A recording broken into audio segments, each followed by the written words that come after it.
Baghdad, pada masa itu, adalah kota terbesar dan termakmur di dunia Islam. Sungai Tigris membelahnya dengan tenang, sementara pasar-pasar dipenuhi pedagang dari negeri jauh, Persia, India, Cina, bahkan Romawi.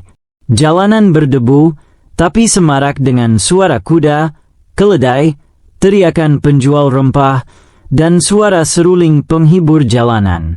Di balik kemegahannya, Baghdad juga penuh dengan cerita. Ada kisah cinta, ada kisah perang, dan tentu saja ada kisah kelicikan yang membuat semua orang tertawa. Kisah-kisah itu hampir selalu menyebut satu nama, Abu Nawas. Ia bukan bangsawan, bukan ulama besar. Ia hanya rakyat jelata dengan pakaian sederhana, janggut acak-acakan, tapi kepalanya dipenuhi akal-akal jenaka yang sering membuat raja sendiri kewalahan. Dan inilah salah satu kisah yang paling membuat Baghdad terguncang tawa, saat Abu Nawas berhasil membalikkan hukum raja. Suatu pagi, Raja Harun al-Rashid duduk di singgasananya yang megah. Ia dikelilingi para menteri. Ada menteri pertahanan yang galak, menteri keuangan yang kikir, dan menteri hukum yang sok bijak. Raja tampak gelisah. Ia merasa rakyat akhir-akhir ini terlalu santai, terlalu banyak tertawa, dan tidak cukup takut pada hukum. Dengan suara lantang, ia berkata, "Mulai hari ini, aku membuat hukum baru. Barang siapa masuk ke dalam istana tanpa izin, akan dihukum gantung. Namun, jika ia mampu memberikan alasan yang masuk akal, maka hukumannya akan diganti dengan hadiah." Para menteri saling pandang. Menteri hukum berbisik, "Baginda, aturan ini terdengar aneh." Raja menatap tajam. "Aneh? Justru inilah ujian. Aku ingin tahu siapa di Baghdad yang cukup cerdas untuk lolos dari hukum ini." Menteri Pertahanan menyeringai. "Bagus. Dengan begitu rakyat akan takut, sekaligus kagum pada kebijaksanaan Baginda." Kabar hukum baru itu menyebar cepat. Dari istana, ke pasar, ke gang-gang sempit Baghdad. Di pasar, para pedagang memperbincangkannya sambil menjajakan barang dagangan. Sudah dengar belum?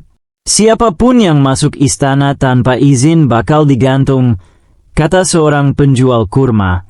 "Ya Allah, kalau begitu, aku tidak akan mendekati istana seumur hidup," sahut penjual kain sambil geleng-geleng kepala.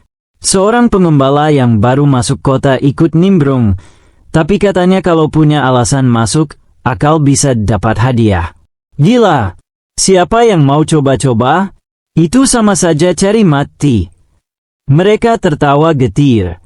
Tak ada satupun yang berani mencoba. Tapi di sudut pasar, duduklah seorang pria dengan mata jenaka, Abu Nawas. Ia hanya tersenyum mendengar obrolan itu. Abu Nawas sedang menyeruput teh panas ketika seorang pemuda berkata, "Wahai Abu Nawas, kau kan terkenal nekat. Apa kau berani masuk istana tanpa izin?" Orang-orang tertawa. Mereka menganggap itu hanya candaan. Tapi Abu Nawas menatap mereka serius, lalu tersenyum. "Kenapa tidak? Justru aku ingin mencoba hukum raja itu. Kalau aku selamat, aku dapat hadiah. Kalau aku gagal, ya paling aku digantung." Orang-orang terkejut. Gila, Abu Nawas benar-benar sudah tidak takut mati. Abu Nawas mengangguk santai. "Aku bukan tidak takut mati. Aku hanya percaya hukum yang dibuat raja bisa dibalikkan dengan logika sederhana." Di istana, para menteri sebenarnya resah. Mereka tahu kalau ada orang yang bisa mengalahkan hukum raja, orang itu hanyalah Abu Nawas. Menteri Pertahanan berkata pada raja, "Baginda, awaslah. Jangan sampai si Abu Nawas itu mempermainkan hukum Baginda lagi." Raja mendengus. "Tenang saja. Kali ini, tidak ada yang bisa membalikkan hukumku." Menteri Keuangan yang serakah ikut menimpali. Kalau Abu Nawas sampai dapat hadiah lagi, kas negara kita makin tipis, Baginda. Raja tertawa kecil. Kalau begitu, pastikan dia digantung saja. Mereka tidak tahu bahwa Abu Nawas sudah punya rencana matang. Keesokan harinya, Abu Nawas berjalan ke istana dengan langkah mantap. Para penjaga segera menghalangi. "Berhenti! Kau tidak punya izin masuk!" teriak seorang prajurit. Abu Nawas tersenyum lebar. "Itu memang tujuanku.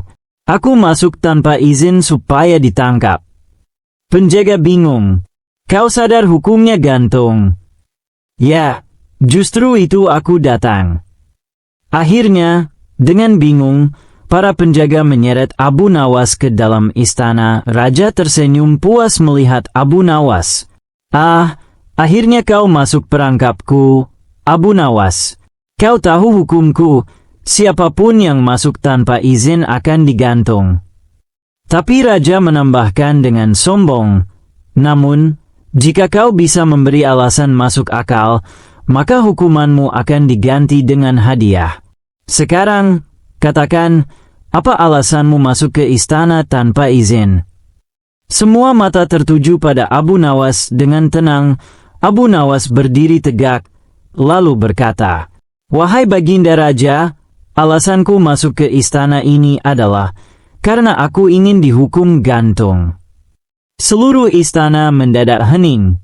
Raja terkejut. "Apa katamu? Kau masuk ke istana untuk dihukum gantung?" Abu Nawas mengangguk mantap. "Benar, Baginda. Bukankah hukum Baginda jelas? Siapa yang masuk tanpa izin akan digantung? Maka itu alasanku. Aku masuk karena ingin digantung." Raja memukul meja. "Tapi, kalau aku benar-benar menghukummu gantung, berarti alasanmu benar. Jika alasanmu benar, maka sesuai hukumku, kau harus diberi hadiah. Tapi kalau aku beri hadiah, berarti kau tidak digantung, padahal alasanmu masuk adalah ingin digantung." Arah. Seluruh menteri bingung. Menteri hukum mencatat sesuatu di catatan, lalu menggeleng putus asa. Menteri pertahanan menutup wajahnya, menahan tawa. Rakyat yang menonton sudah mulai cekikikan. Seorang rakyat berbisik, "Lihat, Raja terjebak dengan hukumnya sendiri." Yang lain tertawa terbahak.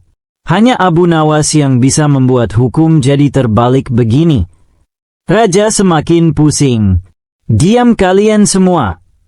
Tapi justru semakin ia marah, semakin rakyat menahan tawa. Akhirnya Raja mengangkat tangan. "Abu Nawas, aku menyerah. Engkau telah membalikkan hukumnya. Maka sesuai janjiku, aku harus memberimu hadiah." Pengawal membawa sebuah peti emas penuh dinar. Abu Nawas menerimanya dengan tenang. Ia lalu berkata, "Terima kasih, Baginda. Tapi izinkan aku berkata satu hal. Hukum yang sejati bukanlah hukum yang menjerat rakyat, melainkan hukum yang adil dan masuk akal." Raja terdiam. Ia tahu Abu Nawas benar. Setelah peristiwa besar di istana, di mana Abu Nawas membungkam raja dengan logika yang tak terbantahkan, seluruh Baghdad seolah tak berhenti membicarakannya. Dari pasar rempah-rempah sampai kedai teh pinggir jalan, dari tukang pangkas rambut hingga para ibu yang menenun kain di rumah, semua orang punya versi sendiri tentang bagaimana Abu Nawas mengakali hukum raja. "Wahai, aku mendengar," katanya raja sampai terdiam 3 kali sebelum bisa bernapas lagi, kata seorang pedagang kurma sambil menepuk-nepuk dagangannya. "Tidak, tidak. Justru Abu Nawas yang membuat seluruh menteri pucat pasi, seperti kehilangan darah," sahut penjual kain yang ikut nimbrung. Perbincangan ini membuat Abu Nawas makin terkenal, tapi juga menyulut iri hati para menteri. Mereka merasa kewibawaannya turun karena seorang rakyat jelata bisa mengalahkan raja di depan umum. Menteri Pertahanan yang dulu dikenal keras dan penuh kuasa merasa terhina. Ia adalah salah satu yang dulu mendorong raja membuat hukum aneh itu. Kini, Wajahnya jadi bahan olok-olok rakyat. "Wahai Tuan Menteri," kata seorang pejabat istana kecil dengan nada licik, "apakah Tuan akan diam saja melihat seorang gelandangan berjubah lusuh mempermalukan Tuan dan Raja?" Menteri Pertahanan menggertakkan giginya. "Tidak. Kali ini aku akan buat Abu Nawas tidak hanya bungkam, tetapi juga tak bisa lagi menginjakkan kakinya di Baghdad." Ia pun menyiapkan jebakan baru. Sebuah hukum aneh kedua. Esok harinya, Raja kembali memanggil rakyat dan mengumumkan hukum baru. Mulai hari ini, siapapun yang berjalan di jalan raya kerajaan harus membawa beban di kepalanya. Jika tidak, maka ia dianggap menghina kebijakan raja dan akan dihukum. Rakyat pun terperangah. "Ya Allah, setiap orang harus membawa beban di kepala. Bagaimana jika aku hanya ingin membeli roti?" keluh seorang ibu di pasar. "Aku tukang angon kambing. Masa aku harus menaruh kambing di kepalaku?" sahut yang lain. Tentu saja, hukum aneh ini berasal dari bisikan Menteri Pertahanan yang ingin menjerat Abu Nawas. Baghdad kembali ricuh. Semua orang berjalan di jalan raya dengan barang aneh di atas kepala.